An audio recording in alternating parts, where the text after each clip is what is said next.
My name is Megs Reynolds, and I am the Executive Director for the Do More Agriculture Foundation. We are the national voice and champion for mental health in Canadian agriculture. And today we are doing part of our Talk It Out series. Our focus this month is on brain injury. And joining me today is Shawn O'Grady. Shawn, thanks for joining us. You bet. Always happy to be here, Megs. Yes, you're not a first-time guest. No, For anyone that is catching you for the first time, can you give a little introduction and background on yourself? you bet. Yeah. So I'm involved in the mental health field. I'm located out of Calgary, Alberta, Canada. So I work both as an individual and family therapist here in the city. I also do some teaching, and I'm a consultant for Cornell University as well, doing some trauma sensitive education for school districts and mental health facilities around North America and beyond. So that's a little bit about my practice. I spent a considerable amount of time in kind of more intensive inpatient mental health services with various organizations, but more recently have kind of gone out and been doing my own thing, and the Do More Ag connection has certainly been something I've enjoyed over the last probably year or so. Originally from some farm country in Eastern Ontario, the Thousand Islands area, and so grew up within the farming and agricultural community there, and certainly worked on farms. My dad had sort of sold off our historical O'Grady family farm, although the road is still famously named O'Grady after my great grandfather had settled the farmland. So familiar and deeply connected to the farming and agriculture world from a personal level, and certainly see the value in people wanting to better understand the unique but yet sometimes consistent mental health challenges that go along with the stress and pressure of farming and agriculture. For sure. And like you said, we're very happy to have had and created the relationship and for thankful for having your voice at the table for these conversations. With our focus being on brain injury this month, you've done a really good job of like outlining your background. Obviously, you're not a neurologist.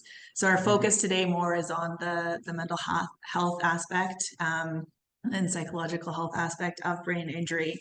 So kind of keeping that in mind, what would you describe as kind of severe brain injury or traumatic brain injury, and how can that possibly affect an individual? Of course, I'm like a massive sliding scale to be aware of. Yeah, well, thanks. I mean, great question. And it certainly is a continuum of impact, right? As I think it's usually like we talk about brain injury is the same way we talk about trauma, is not often the event itself, but more how individuals respond to the event. And so if it was a progressive injury or a deteriorative or degenerative injury versus more of a single traumatic event, that's probably going to have continuum differences as well. I appreciate that I'm certainly not a neuroscientist. However, being in the mental health field, there's been amazing developments in better understanding the brain and how the brain functions, and then have been fortunate to participate with some neuroscientists that explain it in a level for those of us that are practicing in the mental health field, hopefully can understand and share knowledge when we are out working with people. And I've certainly seen the benefits. It's been a rapidly explosive field over the last 10 to 15 years, which has been wonderful. Yeah, the amazing human brain. There are probably some core things to know about it, that it's built from the bottom up and the inside out. And to your question, there's so much connectivity, right? And so we have different regions of the brain, but when the brain sustains some sort of a traumatic injury or degenerative or progressive injury, i.e., say dementia, so to speak, we start to get communication signals that become crossed and start to have trouble. We often talk about neurons that wire together, fire together, and sometimes when those signals get disconnected or sort of out of rhythm or synchronicity, it can really create confusion within how the brain processes, understands, and then responds to information. And so I would expect that people that have suffered some type of brain injury and or are caring or have a loved one who has, I mean, concussions is certainly a topic that's become very well known over the last several years. I think both from the sporting industry, but as well as just day-to-day events. that people really talk about some of the significant changes that happen within the brain when someone, experiences a sudden unexpected injury. Um, if you'd like, I don't want to jump ahead on the questions, but could certainly start to talk through what might be some signs and symptoms that we could look for or pay attention to. Yeah, we're gonna get there, but before we do, I want to touch on like how you talked about things kind of not communicating properly. One of the people we interviewed for this topic, Curtis, has an incredible story. He was bull riding, and Yeah. Yeah. he's 21 years out now from his injury, and he's still working on getting more movement back into his certain toes, where he had to relearn how to walk and talk and do all of those things. And I didn't really think of it as the brain not communicating, but we think of like not being able to remember something or maybe not processing like what 2 plus 2 could be, Right. but having the understanding that it's how our brain communicates and talks to itself and our body parts as to just basic functions, whether that is what we don't even think about as adults, walking and talking and such. It really is. I mean, the as I said at the beginning, the brain is really an unbelievable and amazing an amazing organ. And you're right, is that, to break it down in a fairly simplified way, is that certain regions of the brain are responsible for different things. And so we have the brain stem, which is the lowest region that we understand, the construct to what we understand. 200 years from now, it might be a different construct, but we know that that is responsible for the core survival instincts, blood regulation, heart rate, breathing capacities, blood circulation. So we know that that is the brainstem. And then we move into these areas called like the diencephalon, which is more responsible for emotional regulation, emotional management, relationships, intimacy, decision making around social connections. And then we move up into the limbic, which starts to still have that maintenance of emotional connection, but starts to move to the cortex, right? And so the limbic and cortex would be the sort of higher parts of our brain. And so, as you mentioned, so a bull rider that sustains some sort of serious injury that may impact lower regions of the brain, that could impair some of that basic physiological functioning or biological functioning around the things that, because our brain is so amazing in terms of the signals that it sends for walking and talking.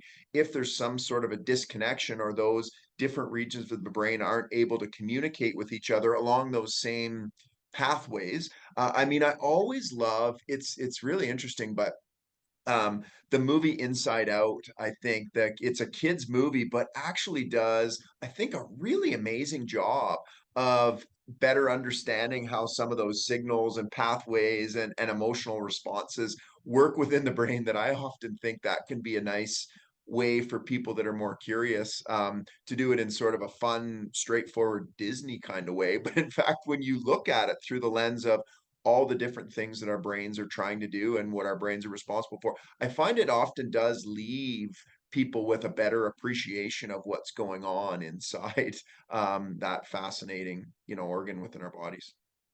Yeah, there is so much, and there's so much that we're learning and still need to learn. I think Hmm. back to when I was growing up and playing sports, and concussions weren't really something that got talked about other than like, oh, I think you have a concussion, go sit this one out, right? So Right. to be Yeah. at a stage now where we have so much more understanding around them and what even just having one can do, and how that maybe affects you later on in life, or when you are someone playing sports or even on farm. I mean, I've had head injuries on farm with combine ladders falling, and that Absolutely. farming can be a dangerous occupation. But just what that can mean if you're experiencing different events that may not seem, it might be a slight concussion at the time or something that you just kind of like push off. I've got a headache, I'm fine. But what that could mean later on, or if you have, another event that happens. Yeah, well, I think it's something that I think is wonderful that you're really trying to do something about. Is there's amazing connection between the stigma in mental health and the stigma of brain injury, particularly if it's done through, a sporting event, or we fall off a ladder or something hits us, or we're maybe in some sort of a vehicle incident. there's a level of potentially for many of us maybe embarrassment or sort of let's keep this to ourselves. This might mean that it could jeopardize my occupation or my livelihood, and so I better, you know what I mean, both in the farming, agriculture, sports. There's lots of parallel there that if I'm having responses, you know, erratic emotions, so to speak, confusion, dizziness. You know, I thought when you talked about sports, I remember in the hockey world, it was just we would just say, I got my bell rung, Yeah.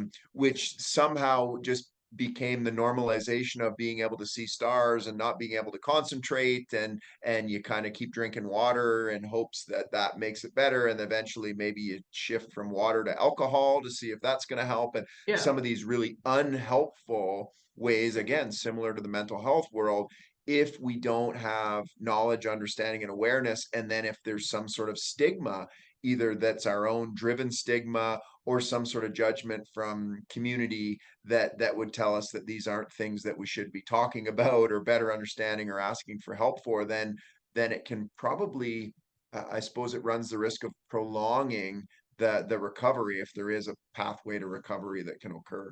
Mhm. What would some of the kind of more traditional signs be of that concussion or that more severe brain injury?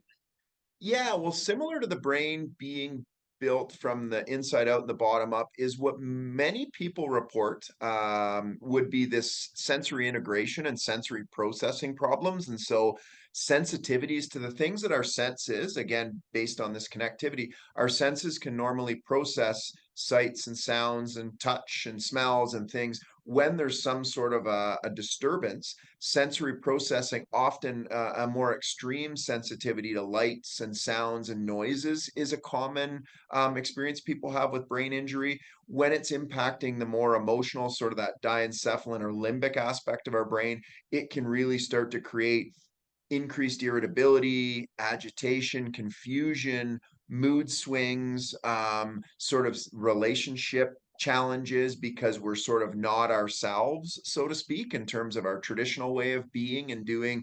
Some sort of brain injury can alter that. And then when it gets into more of that, you know, cortex, the cortical functioning, memory loss, difficulty with concentration, inability to take previously stored information and apply it to current or futuristic. And so I think depending on maybe what region of the brain has been impacted, or if it's impacting all, that is really where the communication, those pathways, the roadways in our brain, if there's some sort of a roadblock or a road trap, you can think about it like if I'm looking out my window, like Deerfoot Trail, it doesn't take long before all of a sudden things come to a screeching halt, and cars are starting to become confused and go in different directions. Probably maybe an overly simplified metaphor, but maybe one that I think could help understand how those pathways can become disconnected and the flow of information starts to also then become challenged. Mhm. If we have a brain injury and go get a scan, can they tell based off of a scan what areas have been impacted? And does that change like 2 days out, a week out, or can it change? Yeah, I mean, neuroimaging is really quite remarkable now in terms of, you know, the MRIs and the other sorts of, you know, imaging technology continues to develop. You know, the University of Calgary, for example, again, I'm referencing my local, but the Matheson Center has an amazing brain institute that's put a ton of, you know, the Matheson family and others have put a tremendous amount of money and resources into better understanding, you know, brain injury. And there's great, um, you know, hospital institutions across the country and around the world actually that are really studying more.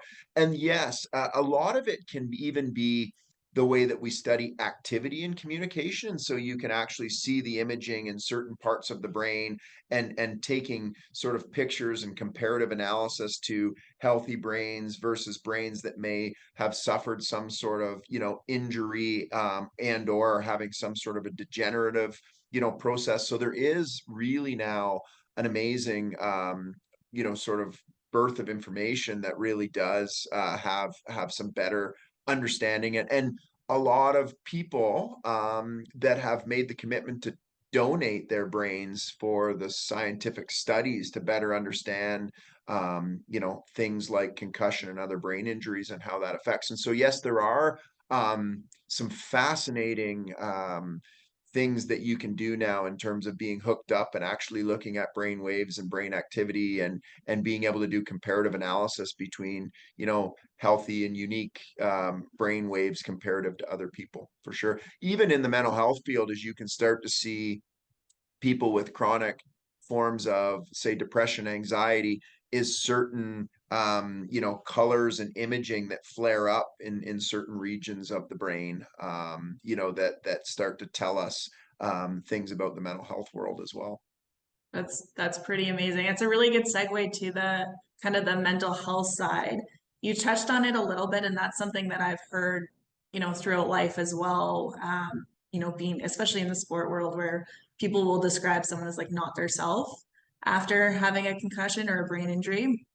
But can you speak to more of the, because I've had friends that have talked about just the almost feeling like they were in a depressed state afterwards, and kind of the connection that happens there. Yeah, well, I think, there's probably things that are happening both on a physical and biological level, and then sort of on a psychological or emotional well-being level. And so then when there's some sort of a change and or an impairment based on an unexpected or an unanticipated event, that can then lead to some longer term, extensive, negative emotion cycles. And so the feelings of hopelessness, the feeling of being overwhelmed, the feeling of being in a heightened state of stress, starting to be fearful that the change could be long term.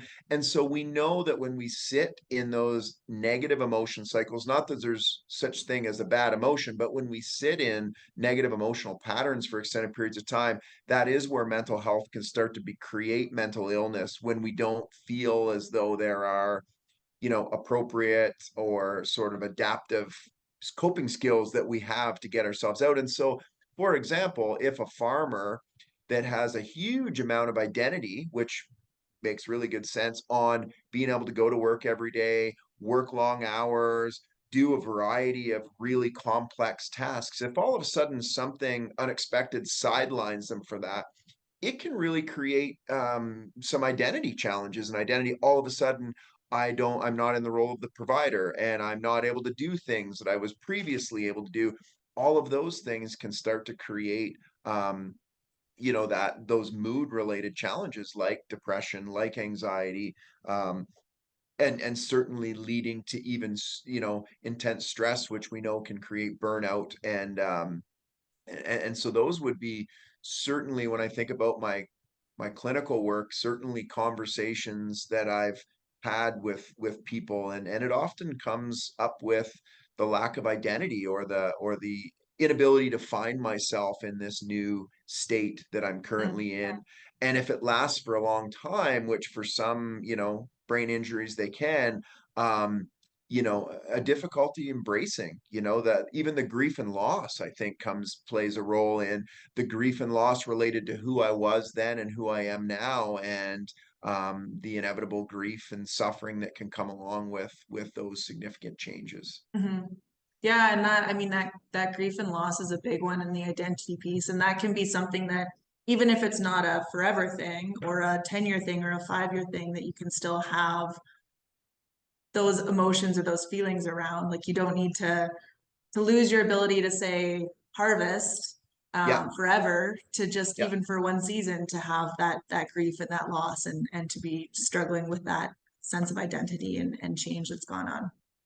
Well, yeah, and then if you look at what we humans do in those situations, is what might be more likely to do is we are probably going to isolate ourselves more. We are probably going to pull apart or pull away from maybe healthy connections that we had in the past, particularly if there is some stigma, or hard to have to be vulnerable about what we're going through. We may, if we're dealing with a midbrain issue, it might create that really increased irritability and severe mood swings and anger. And so maybe we've now lashed out at family and friends and caused some relational damage. And so that's the really unfortunate thing, is because the brain is such a complex Oregon, so are the challenges that go along with brain injuries, right? Is that it really becomes complex with how we move forward.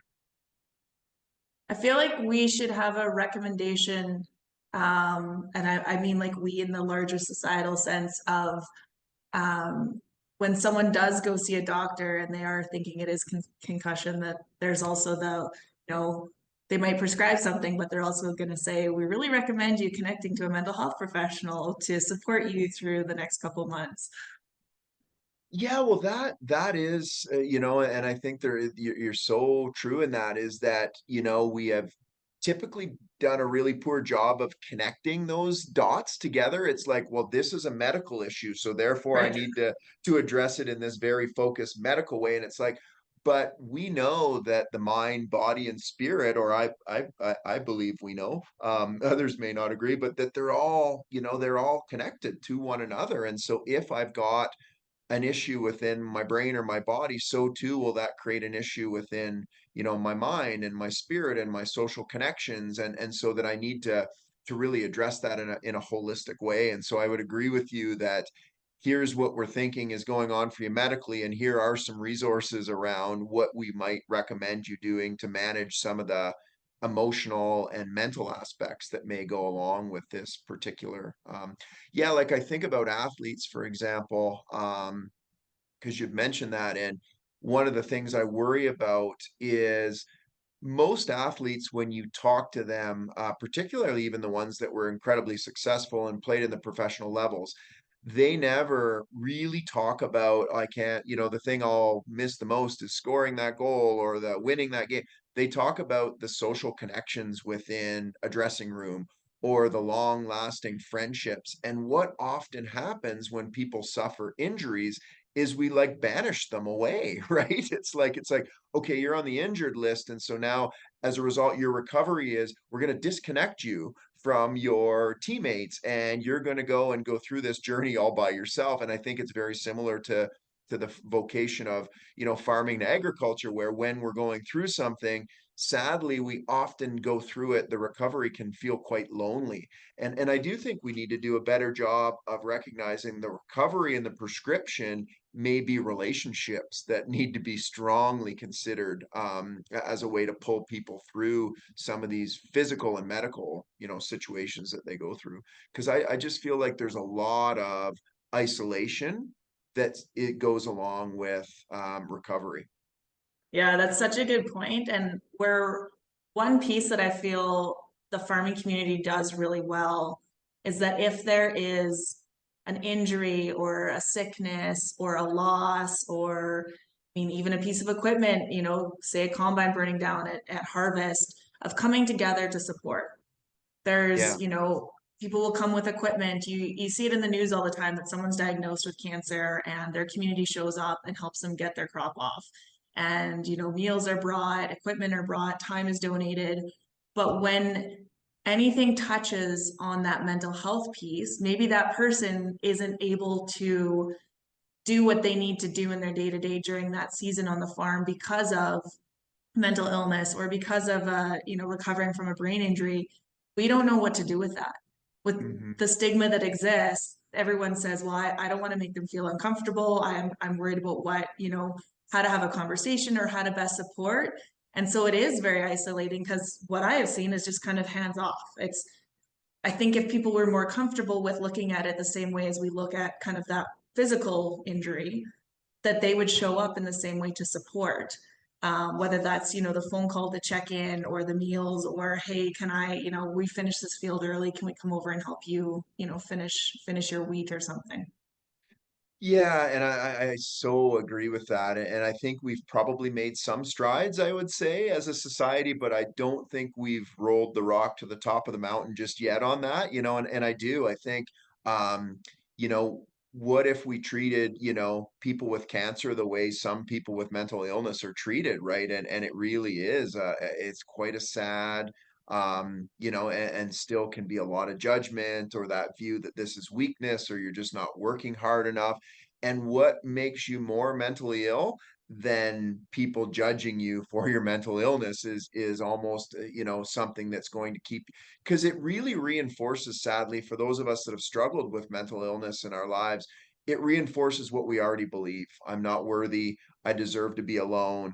People don't want to be around me. There's something seriously wrong with me. And so when we already have that belief, and then that's how friends, family, community respond to us, it really compounds that belief and almost makes it our truth, right? And that's where people, sadly, in my experience, start to think about much more extreme ways of dealing with something like a serious traumatic brain injury, which is end of life considerations, because I'm just starting to make a real strong association that I'm a burden to people, and therefore maybe it's better off that I'm not around anymore, which is really sad, but sadly an experience that some individuals go through.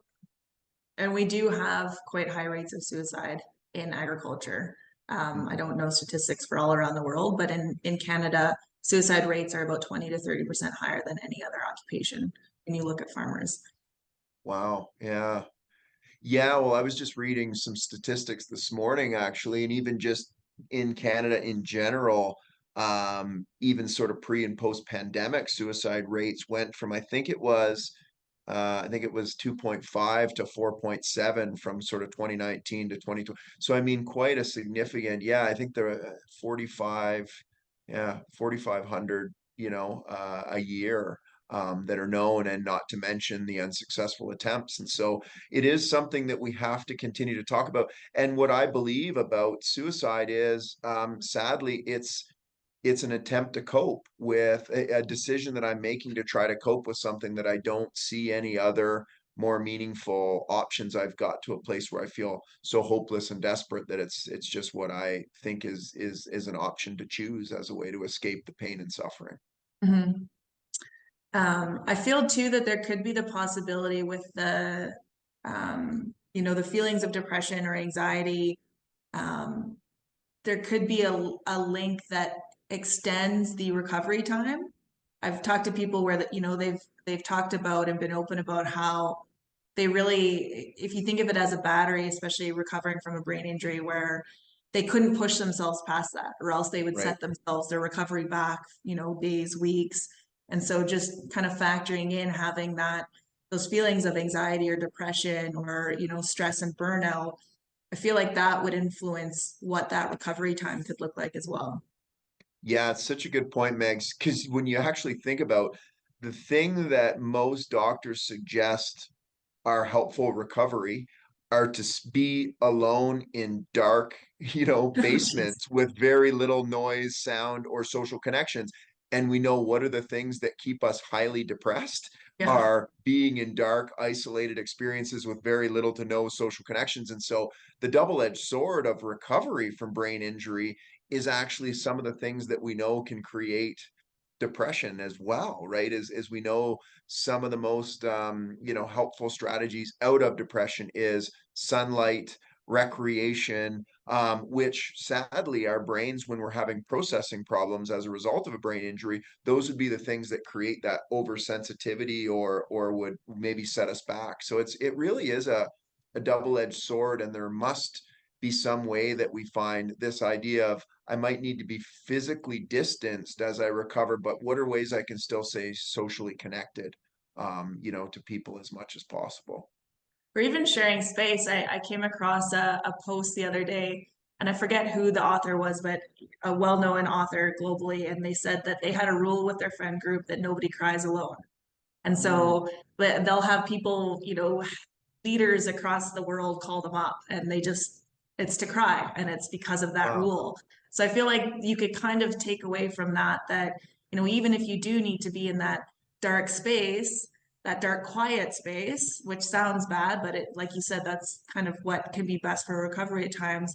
Someone can share that space with you, Yeah. and they can sit in the dark, and they don't need to talk, or they don't need to, create anything that could overstimulate, but that could be something easy for someone to do. And maybe that's easier for them too, because they don't have to find the right words or feel like they need to find the right words, but they're able to support that person just by being there. You bet. Yeah. You've always got such good, you're chronic researcher, and I dig that about you. You're always looking into these great resources and strategies, and I totally agree because I think it completely fits with the hardware that we've carried around in our brains for thousands of years, which is we are social creatures that are desperate, and our brains have evolved being within kind of hunter-gatherer clans or tribes. And I mean, to your point earlier, I think that the farming and agricultural community can really simulate often a clan or a tribe that is really healthy and interdependent and interconnected to one another. And yet the good news is, if there is good news, the good news about being with somebody that's trying to recover from or going through a brain injury is they don't need you to have the answers. They don't need you because sometimes the answers are really complex and not well understood, but it's just about being present, right? And being there and not having to say the right thing, but more just being there and being able to listen and not feel like we've got to get thrust into problem solving. I would say when I'm at my best as a therapist is when I've got my mouth shut, someone once told me, an indigenous individual that I have a deep respect for, Casey Eagle Speaker is his name, from the Blood tribe down in southern Alberta. He said we were born with two ears and one mouth, meaning we should listen twice as much as we talk. And so I try to keep that. And I think there is really something to be said about not needing to solve problems, but just being present with people might be a really important pathway forward. For those tuning in that have children or maybe work with youth, are there differences that can be observed or that people should be aware of when it comes to concussions or brain injury between children, youth, and between adults? Well, I mean, symptomology is a pretty unique and individualized experience. One thing I would say is there's this concept of neuroplasticity. That means the brain's ability to heal or regenerate itself. And we know that neuroplasticity is the most significant the earlier and younger we are. So sadly, with my receding hairline and gray hair, my neuroplasticity at age 46 is probably much, much less in terms of the regenerative nature than what a 14-year-old that maybe got an unexpected injury by getting, like you say, bonked on the head with a ladder or falling off a tractor or something unexpectedly.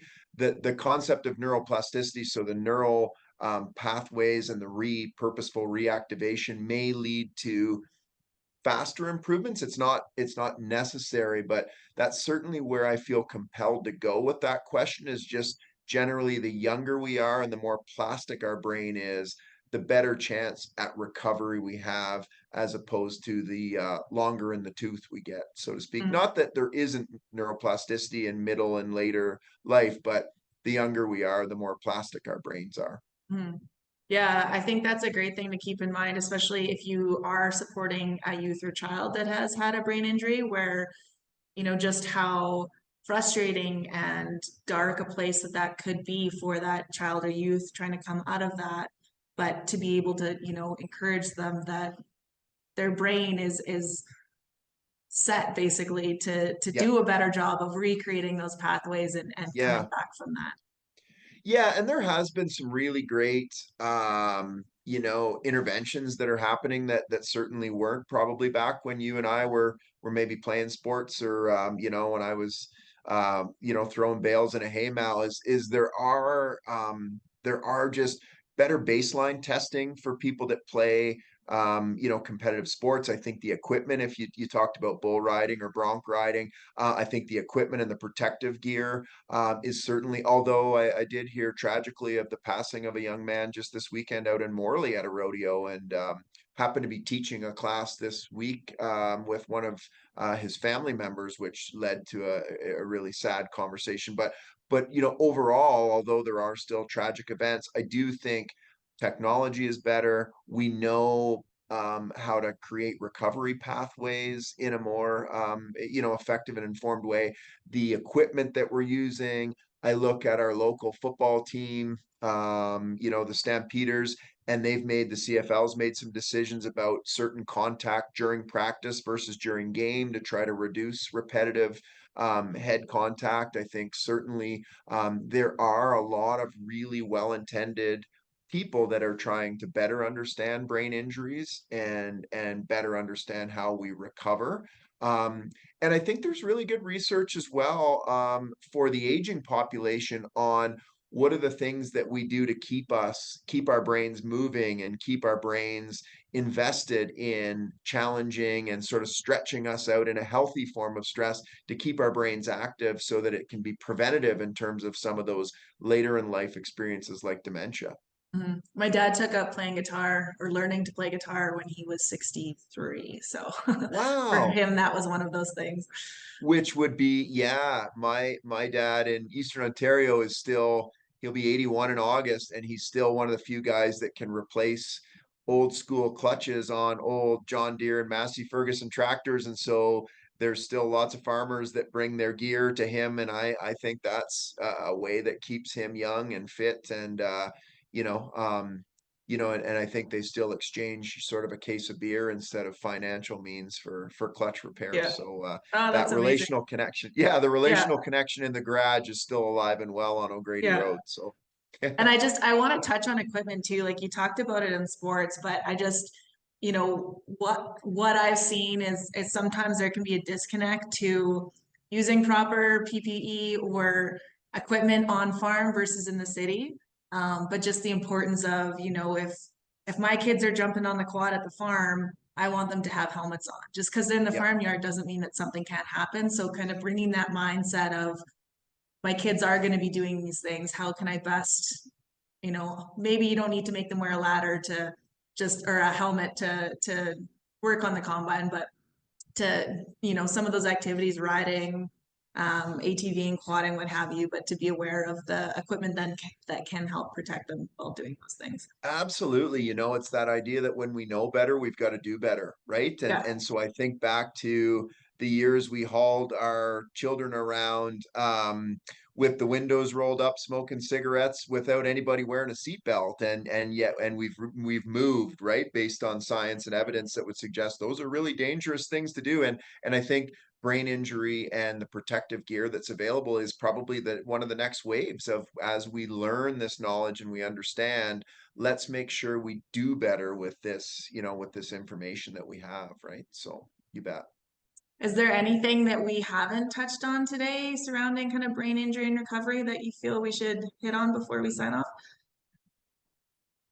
Probably just that idea of don't wait to seek an Mm. opinion, right? And so don't wait, if you've had headaches and confusion for a couple days after an event that's occurred, I think it's probably better to go and have a conversation with, your local doctor, or, your local medical clinic or hospital, as opposed to suffer, for an extended, I mean, the idea, I think many of us, oh, it'll just go away, and I think there is some evidence to suggest that yes, after we do have a unexpected event, it might make sense that we've got a bit of a headache and we don't feel quite ourselves, and we're going to maybe try to go to sleep after, not right after. I think we don't want to allow people to go to sleep immediately following a head injury either, that might have the signs of a concussion, because we need to monitor their vital signs. But I think if after a couple days people feel like things aren't getting better and the symptoms remain, I would just much rather have individuals be told by a medical professional that, what, it looks like in due course this will resolve, as opposed to going in after, because when I think to what people have done when they haven't been able to get help, is that's where the opioid crisis actually really started in some ways, was these sort of medications that were really effective at temporarily taking away, symptomology of some of these sorts of, but then sadly, if we're not maybe getting other intervention and treatment, that's where, that can become a substance dependence, right? And we're chronically needing opioid, ways to manage some of the symptoms that follow a head injury if we don't maybe get the proper help and support that we need. So I would just, I guess the one takeaway would be to be proactive on that and not wait, wait for things to really deteriorate over a period of time. And then do the things, yeah, the things like, like your dad's doing, like do the things preventatively because, father time catches up with all of us. And so do the things that keep us sharp and active, um, as another prevention strategy. And then to your point also, when you are having fun, because life's about having fun, wear the proper equipment, it's amazing now to go out to a place like, say, Lake Louise, and to see that there are almost, like, I would say, like one in maybe every 100 person on this on a ski hill that doesn't have a helmet on, comparative to when I skied back in the 90s, where it would be surprising to even see anyone wearing a helmet. And so we are evolving and getting up off of our knuckles, and doing some smarter things with the knowledge we have, which is really encouraging to see. Mhm. Awesome. Well, thank you so much for your time today. I echo too, like if something's going on, please go see your doctor, get it checked out. They're a great resource even to connect you to kind of the mental health support if that might be something that you're thinking is there as well. For anyone looking to learn more information, they can head to our website, which is domore.ag. If you're looking to connect to a national peer-to-peer support platform that is free for everyone 16 years and up, you can connect to Ag Talk through our website as well, domore.ag/Ag Talk. Shawn, thank you so much for joining us again and all of the insight you provided. Thanks, Megs. Always a pleasure spending time with you. Hope you have a great summer. You too. Thanks to Thanks, everybody out everyone. there.